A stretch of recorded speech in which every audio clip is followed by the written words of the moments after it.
La plus grosse faiblesse en natation qui t'empêche de nager vite. Le gros problème en natation, c'est le peu de sensations qu'on peut avoir dans l'eau ou alors faire un maximum d'efforts pour un minimum de résultats. Par exemple, je fais beaucoup de coups de bras, je mets beaucoup d'énergie dans ma nage, mais c'est très difficile d'avancer, c'est très difficile de nager longtemps ou c'est très difficile de performer. Dans cette vidéo, on va voir quelle est la principale erreur en termes de sensations qui t'empêche de nager vite. Et chaque vendredi, on décrit des erreurs communes en natation. Alors n'oublie pas de t'abonner à cette chaîne YouTube et de mettre ton pouce bleu juste en dessous si le concept te plaît. Au programme dans la vidéo, on va décrire un petit peu le problème principal qui est le manque d'appui et le manque de sensation dans l'eau. En 2, je vais te donner une série que tu peux intégrer à tes entraînements et répéter pour avoir plus de force et des meilleurs appuis. En 3, on va se concentrer sur les sensations et je vais te rappeler un thème indispensable à mettre en mémoire dans ta nage du crawl pour gagner en glisse, gagner en efficacité et pourquoi pas également nager plus longtemps. On est parti pour la vidéo et n'oublie pas ton pouce bleu. Partie 1, le manque de sensation, le manque de force, le manque d'appui dans l'eau. Très souvent, c'est dû à un mauvais geste, une mauvaise prise d'appui. Soit les nageurs prennent l'appui trop à l'intérieur, soit ils tirent par le coude et ils cassent le coude, soit bras tendus. En tout cas, il existe énormément d'erreurs sous la surface en crawl.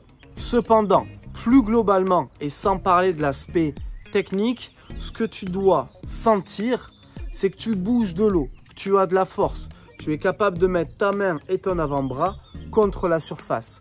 Tu dois sentir, et j'ai bien aimé cette image d'une stagiaire, que l'eau a de la texture. Tu ne dois pas passer à travers cet élément, tu ne dois pas passer à travers cette texture, tu dois t'en servir pour avancer. Garde toujours ça en tête, tu dois mettre en place de la force dans l'eau, tu dois bouger cet élément pour avancer. Cherche tes appuis. À présent, et deuxième partie de la vidéo, je vais te montrer une série qui va te permettre de mieux sentir tes appuis en crawl. Série que tu peux répéter et décliner comme tu le souhaites, mais je t'invite à l'essayer au moins une fois. Tu vas faire 100 mètres godille. Et là, tu vas alterner différents types de godilles. La godille, tu peux la décliner de tout un tas de manières, mais moi, je vais t'inviter à faire une godille devant, une godille un peu plus sur les côtés, une godille totalement sous le buste et une godille tout en bas. Effectue une de ces 4 godilles par 25 mètres. 25 godilles en haut, 25 godilles sur les côtés en cassant légèrement les coudes, 25 mètres godilles sous le buste en cherchant à faire un bel angle droit sous ton épaule et en cherchant un maximum de force. Et le dernier 25 avec le godille au niveau des cuisses. Soit tu mets un pull boy dans les jambes, soit tu intègres ton battement. Je te conseille d'intégrer ton battement et tu vas voir que ça va chauffer au niveau de tes bras.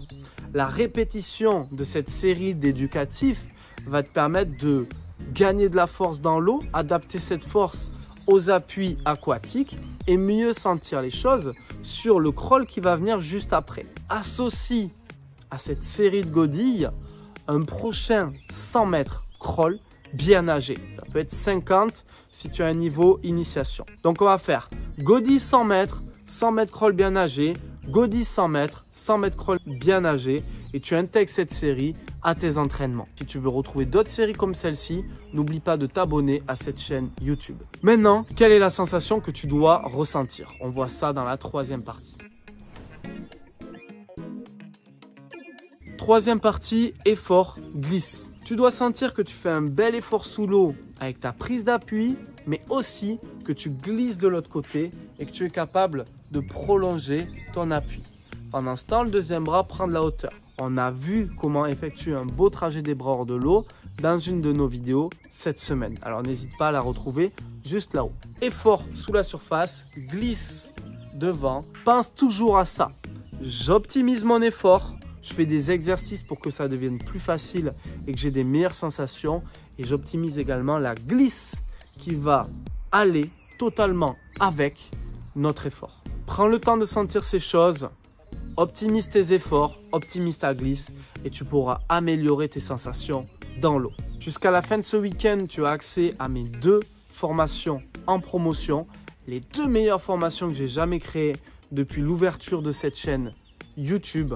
Mon club en ligne, 10 étapes pour un crawl parfait, mon pack endurance, nager 1500 mètres, crawl sans vous épuiser. À vous de choisir, la promo va durer jusqu'à l'ouverture de mon prochain programme, pack efficacité. J'en ai déjà trop dit, on se retrouve la semaine prochaine ou de l'autre côté dans les formations. Les liens sont dans la description. C'était Malcolm, ciao!